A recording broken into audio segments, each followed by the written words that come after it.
Quando a gente está falando agora do termo advectivo, né, a gente está falando agora de discretizar o divergente da nossa equação de transporte, né, basicamente. O termo advectivo, né, como a gente sabe, ele tem peculiaridades com relação à transportividade. Né? A gente não está mais agora tão interessado só na acurácia da nossa solução. A gente quer que a nossa solução seja acurada, naturalmente, mas também seja estável e também que consiga representar o problema quanto à parte da direção do escoamento. Né? Então, a gente viu na aula 2, né, que foi a aula passada, que quando a gente utiliza, por exemplo, diferenças centradas para discretizar o termo advectivo, a gente fica com um problema, né, que para velocidades elevadas, a solução começa a ficar completamente oscilatória e não física. Então aqui, né, basicamente é um problema muito próximo daquilo que a gente tinha feito na mão mesmo, na aula passada, só que agora no OpenFOAM. Então o que a gente vai estar resolvendo? A gente vai estar resolvendo uma equação advecção de fusão, né? Então vai ter aqui um termo transiente, um termo advectivo e também um termo difusivo. Se a gente definir a difusividade como zero, a gente vai ficar num exemplo agora de Peclet infinito, né? Então a equação vai ficar só advectivo, e a gente vai fazer isso para poder isolar esse fator. E a gente também vai fazer esse caso chegar até ao regime permanente, de modo que a gente fique somente com uma equação, né, onde o balanço do termo advectivo tem que ser igual a zero. Então, né, a gente vai gerar uma malha com block mesh nesse caso. Essa malha vai ter também alguns conjuntos diferentes, então a gente vai começar com uma malha hexaédrica no block mesh, e vamos ver também alguns resultados, né, com malhas poliédricas, tetraédricas e também algumas malhas bem arbitrárias. Né? A primeira malha é uma malha tradicional, né, que a gente poderia ter feito na mão se a gente tivesse paciência. Com 400 elementos é um pouquinho difícil fazer isso na mão, mas seria uma malha básica, né, com nenhum problema do que a gente está acostumado. O segundo caso, né, é uma situação de uma malha poliédrica, como a gente viu no último exemplo. Malha tetraédrica também, né, nenhuma novidade. E também a gente vai ver, né, mais para frente, alguns casos com malhas bem deformadas. Né? Então vamos começar aqui com essas 3 malhas e vamos ver como que vai ser o nosso problema. Né? Primeiramente, em termos de condição de contorno, né, o que a gente vai fazer? Esse caso aqui vai ser um caso definido pelos extremos. Então a gente vai ter um campo de velocidade que vai estar atuando a 45 graus. Então é como se a gente tivesse uma direção do escoamento indo desse vértice aqui na esquerda inferior, indo até o topo na direita. Então a velocidade está na diagonal. E nas paredes dessa diagonal, né, em cada diagonal, a gente vai ter um valor de t igual a 0 ou 1, respectivamente. Então a gente vai ter na parte esquerda inferior, a gente vai ter um valor de... Desculpa, na parte esquerda e na parte superior a gente vai ter um valor de t igual a 1, e na parte direita e inferior a gente vai ter um valor de t igual a 0. Esse problema é muito próximo àquele exemplo que foi utilizado na aula 2 para mostrar a difusão numérica no upwind. Agora a gente vai poder ver isso na prática. Então, né, se a gente pegar esse caso e configurar as condições de contorno, né, vai ser muito simples. É basicamente uma questão de definir os valores. E a gente vai conseguir também definir o campo de velocidade. Né? A gente quer que ele seja constante. Então a gente define aqui um campo uniforme de velocidade no domínio inteiro. E resolve a equação. Qual é a equação que a gente está resolvendo e como é que isso é feito no código? Né? A partir da aula de hoje, principalmente da aula que vem, que vai ser uma aula teórica também, a gente vai começar a entender um pouco mais da parte de algoritmo do OpenFOAM. Né? O que a gente está fazendo para resolver as equações. Como que é o código do OpenFOAM normalmente? O OpenFOAM ele vai definir equações de maneira bem próxima de como que a gente escreve. Então, né, se a gente vê aqui esse solver, que é o escalar transporte FOAM, a gente quer resolver aqui uma equação dessa cara. Né? A gente vai ter um termo de acúmulo, advectivo e difusivo. E isso tem que ser igual a 0 ou um termo fonte, caso a gente queira. Então, né, se a gente ler o trecho do código que a gente define essa equação, a gente vai ter aqui uma equação que vai estar resolvendo t. Essa equação vai ter um FVM DDT. DDT aqui seria a derivada no tempo, então é esse termo primeiro aqui. Um FVM div, que é o divergente justamente de φt. Por que φ e não u? A gente também vai ver isso na aula que vem. Fica Fica aí o questionamento. Caso vocês queiram refletir aí no porquê que a gente utilizaria phi e não u, fiquem à vontade aí para pensar. Na aula que vem eu respondo essa pergunta. O FVM Laplacian vai ser basicamente nosso termo difusivo, então a gente vai ter aqui uma hipótese, né, que o dt é constante, então a gente poderia jogar ele para fora do divergente, ficaria divergente do gradiente de t multiplicado por uma constante dt.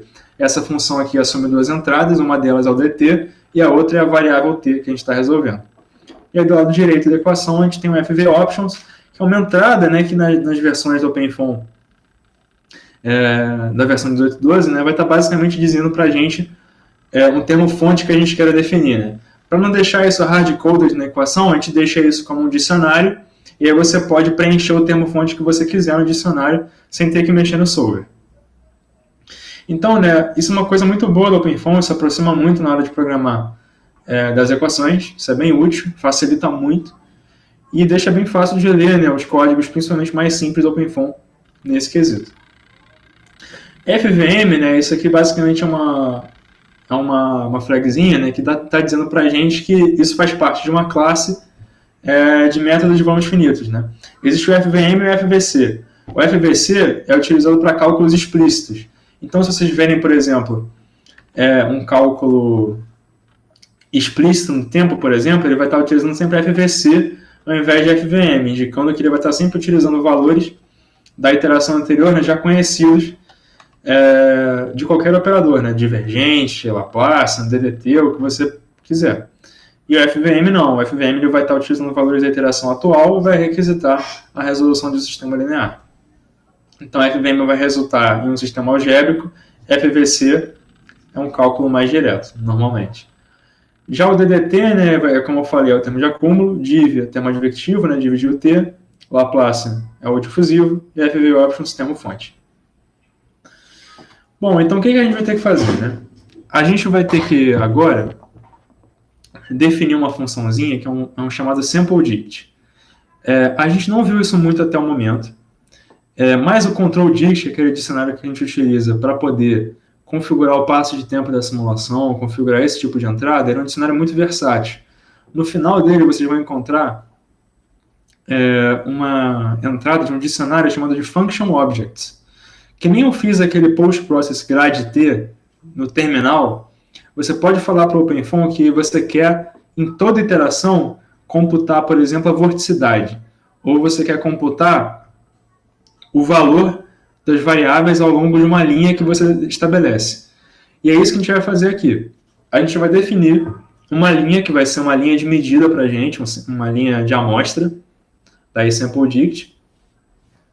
E esse dicionário para a gente, né, vai ter nesse arquivo, ele vai dar para a gente uma oportunidade de fazer o que a gente faria de outra maneira no Paraview. No Paraview não tem o plot overline, que a gente utiliza para poder medir o valor de um campo ao longo de uma reta. A gente vai fazer a mesma coisa aqui sem ter que abrir o Paraview. Facilita muito também, no caso de eu estar rodando 500 simulações, para não ter que abrir o Paraview ou fazer um script no Paraview. Então aqui a gente vai falar que a gente vai estar definindo uma linha, vai dar o ponto inicial dela e o ponto final, e quantos pontos que a gente quer pegar dessa linha. Então aqui a gente define 100 pontos, e o formato é raw, a gente poderia fazer um formato binário se a gente quisesse, formato ASCII. O raw vai dar um valor do campo mesmo no número simples. E esse interpolation scheme daqui, ele vai dizer basicamente como que a gente quer trabalhar com a variável. Né? Se a gente usasse cell, ele pegaria o valor exatamente do centroide, sem interpolar. Então ficariam vários degrauzinhos, como a gente vê no Paraview sem interpolar. O cell point face ele vai fazer uma coisa análoga como a gente interpola no Paraview. Então vai ser um campo interpolado mais contínuo ali, que não vai ter uma resolução maior, só que essa resolução é um pouco artificial, né? Porque é uma interpolação e não o valor exato do centroide. Esse slide aqui vai mostrar um pouco mais de detalhes que a gente está fazendo, né? Caso vocês queiram consultar depois. Vou mostrar aqui para vocês agora, né, já a parte de resultados. Né? Se a gente ver aqui, antes de resultados, vocês podem conferir o setup. O setup é interessante a gente ver para comparar com a aula anterior. Né? Na aula anterior, a gente falava, pô, eu vou usar o método de Euler para o tempo e eu vou discretizar esse tema advectivo aqui com diferenças centrais. Aqui a gente está fazendo a mesma coisa, né? O FV Schemes agora ele é exatamente aquilo que a gente fazia na aula 2. A gente vai poder escolher aqui, olha, meu termo advectivo aqui, vou usar o método de order implícito, eu vou discretizar meu gradiente com diferenças centrais, vou discretizar meu termo difusivo com diferenças centrais também, né, o Gauss-Linear, usando aquela correção de não ortogonalidade que a gente comentou no final da aula retrasada. Vou também interpolar minhas constantes, então aquele gama que apareceu na aula 1 e aula 2, eu vou interpolar também com diferenças centrais. E aí, para o caso do termo advectivo, né, eu vou usar alguns métodos diferentes. Né? Eu vou poder usar o upwind, o linear, o linear upwind e o min-mod. Eu digo sempre esse phi aqui porque, né, se vocês lembram, o upwind, ao contrário de outros métodos como diferenças centrais, ele vai precisar que você explicite para ele a direção do fluxo, né? Porque o upwind vai trabalhar sempre jogando para o centroide a jusante o valor que está a montante vizinho. Então, se eu não souber a direção do fluxo, eu não sei o que está a jusante, o que está a montante, o que está antes e depois do escoamento, e não consigo calcular por esse método. Então, sempre eu vou dar aqui o phi para esse campo. Por que eu tenho que explicitar isso? Porque existem solvers, né, que você vai poder escolher um outro fluxo. Né? Um exemplo muito bom seria multifásico. Se você estiver discretizando o divergente de uma velocidade lá intrínseca a uma fase, por exemplo, água, e outra intrínseca a uma velocidade do ar, por exemplo, você vai querer calcular para a água o upwind com base no fluxo da velocidade intrínseca da água e para o ar o fluxo intrínseco ao ar. Só um exemplo aqui de por que a gente precisa definir esse phi e não fica subentendido. Então, a gente vai fazer uma matriz de casos aqui, né? Como vocês podem ver, são 48 casos, né? Uma vez que a gente vai ter 3 discretizações, 3 tipos de malha e 4 diferentes maneiras de discretizar o termo advectivo. Né? Então, naturalmente, fazer isso na mão ficou uma coisa muito complicada. O ideal é justamente programar, né, um script para poder fazer isso para a gente e já está programado, né? Só rodar o run no caso do problema. Esse caso ele é mais simples, né? Ele vai ser como as simulações que a gente já rodou, é só rodar o nome do solver, e se vocês quiserem salvar um log da simulação, é só rodar o comando xlog. Se a gente rodar a simulação, né, a gente vai poder ver esses resultados aqui. Né? São muito próximos dos resultados da aula 2. A gente está aqui vendo primeiro com o upwind, numa malha hexaédrica. Então, né, o que a gente vê no upwind? Como a gente viu na aula 2, né, o upwind tem uma tendência muito grande a difundir gradientes elevados. Né? Ele vai atuar de maneira numérica, né? Isso é um erro, a mitigar um pouco degraus, por exemplo. Então aqui, né, que a gente teria um degrau na nossa solução analítica, como a gente viu na aula 2, a gente tem para uma malha bem pouco refinada, uma região verde aqui bem grande, que não deveria existir. Essa região verde aqui deveria ser o menor possível. E essa região aqui se espalha, né, para longe das condições de contorno.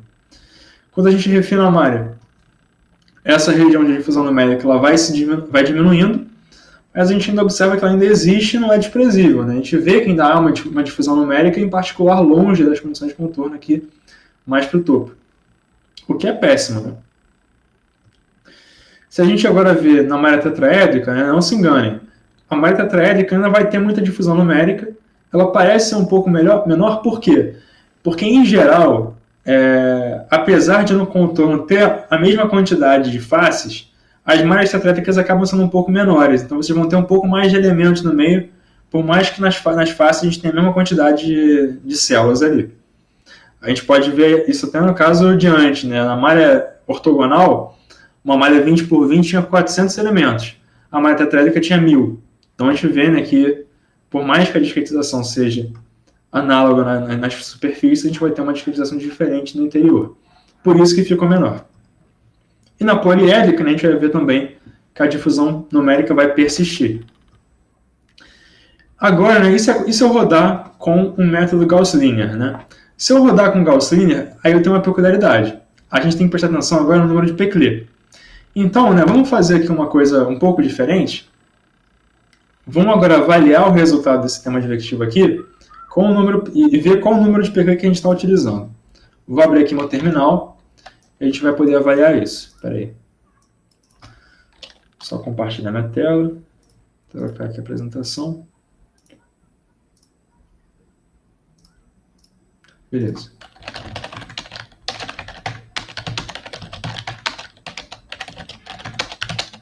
Tá. Então esse aqui é o nosso caso, né? Eu vou rodar o Outrun para a gente poder já adiantar isso aqui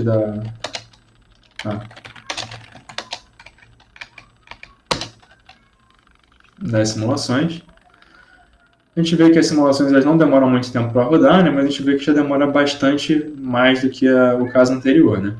Isso se deve ao fato de agora a gente estar realmente iterando os resultados. A gente não está mais agora só fazendo uma funçãozinha, a gente está rodando mesmo uma simulação e resolvendo o sistema algébrico. Nesse caso aqui, né, eu já posso parar.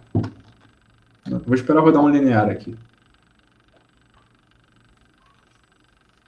Só para a gente poder ver isso ao vivo aqui.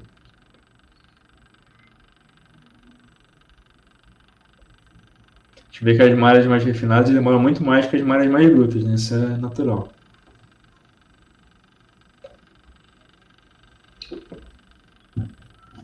Para quem quiser acompanhar e rodar o Outrun junto comigo, pode ser interessante, que aí vocês conseguem ver no Paravel vocês também. Agora vai rodar com as malhas poliédricas, né, que está rodando aqui. Enquanto isso, vamos ver o Outrun. O Outrun, né, o que ele vai fazer? Ele é um loop for, né, não é nada muito diferente do que a gente está acostumado, em que ele vai fazer para uma lista de pastas, né, então o linear upwind, depois o linear, depois o minmod, depois o upwind. Vai ter um outro for dentro para várias malhas diferentes, e para cada malha vai ter três discretizações diferentes, né? Para cada tipo de malha vão ter 3 malhas em si.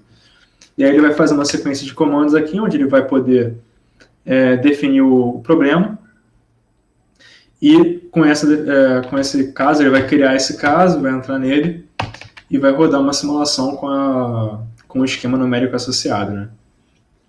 Então é bem simplesinho, mas já deixa a gente poder fazer uma bateria de 50 simulações com bastante facilidade. Beleza, ele está terminando aqui de rodar o caso com o linear upwind. Para fins de exemplo, né, vamos processar o pclear com o linear upwind. Né? Vamos abrir aqui mesmo. Vou entrar aqui nessa pasta linear. Nessa pasta linear aqui, não, linear não rodou ainda. Linear upwind. Vamos entrar na malhas ortogonais. Tá, então aqui tem as simulações que a gente rodou. Se eu entrar na 20 por 20, eu vou ter aqui alguns tempos rodados. Então, né, se eu quiser ver, por exemplo, o número de PP da minha simulação, eu posso usar aquela post-process-func. Primeiro ver o post-process-list aqui para a gente ver. A função que calcula o pclear é essa função aqui, pclear no, né, de number. Então é só fazer post-process-func, pclear. Acho que isso aqui deve ir já. Espera aí. Isso aqui é um ponto interessante. O que aconteceu, né? O número de pclear ele vai ser definido como uma taxa de advecção por uma taxa de difusão, né? A minha taxa de difusão aqui, ela é nula. Então, na verdade, se a gente observar bem, o nosso pclear é infinito, a gente não tem viscosidade nenhuma. Então, em todos os nossos casos, nosso pclear vai ser infinito. Ou seja, de cara a gente vai saber o quê? É muito provável que se a gente usar diferenças centrais nesse problema advectivo aqui, o que vai acontecer? Vai acontecer um valor bem fora da nossa realidade que a gente espera, né? O mínimo que eu espero é um valor bem errado. O máximo que eu espero é que talvez até divirja. Então a gente já sabe que a gente está nessa situação. Isso aqui foi bom só para mostrar para a gente como é que calcula o pclear, né? Para um caso que é possível calcular. Vou parar aqui e voltar aqui para a apresentação. O Gauss Linear, ele vai ter agora uma coisa que a gente espera que não seja muito boa, que seja oscilatório. Mas a gente vê, né, que para esse caso aqui, 2D aqui simples, na malha hexaédrica a gente não encontrou problema. Não teve nenhuma dificuldade aqui em resolver, ficou um resultado muito próximo da realidade, inclusive. Olha o que acontece quando a malha fica tetraédrica. Fica um resultado bem complicado, né? Uma coisa bem não física aqui.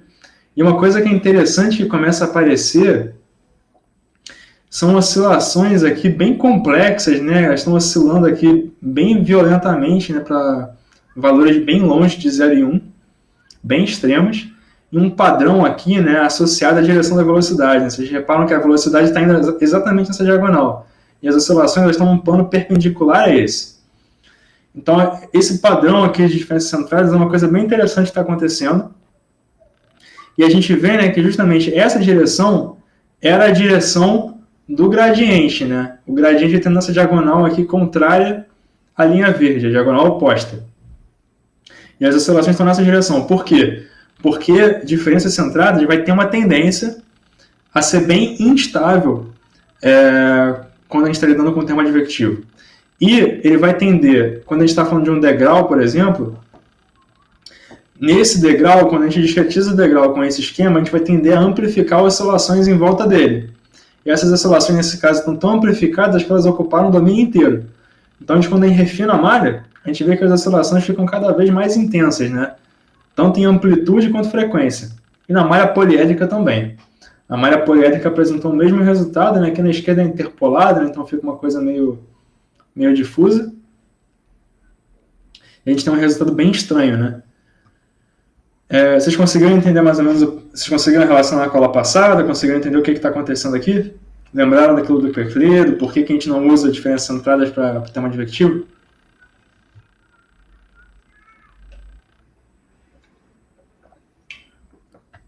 Deu para lembrar?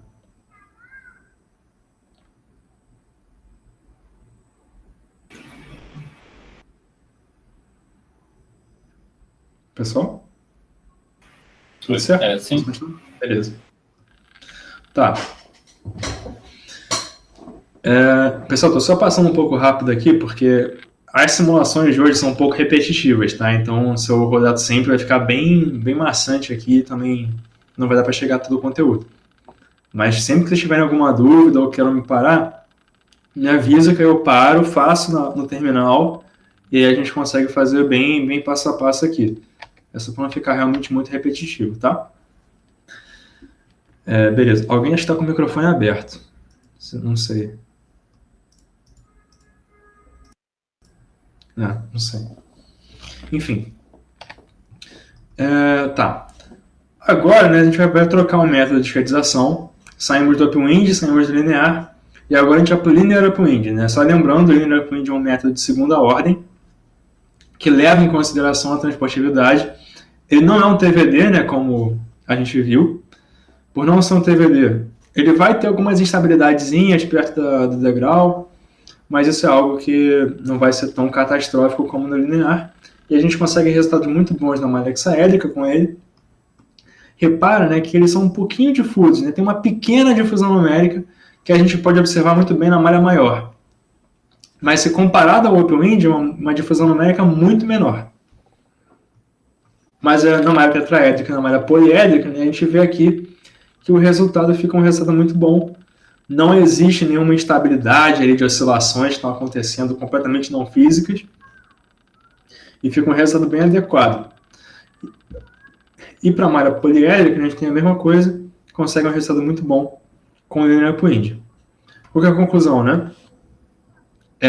Para discretizar o termo advectivo, né, é muito importante considerar dois fatores principais, né, que seria a transportividade, né, que é a capacidade no esquema de discretização de conseguir representar essa característica, né, de uma direção preferencial da velocidade do termo advectivo, e também, né, tem uma questão ali de delimitação, né, de estabilidade, porque certos solvers, certos esquemas de discretização vão ter dificuldade em manter isso, né, como o linear tem.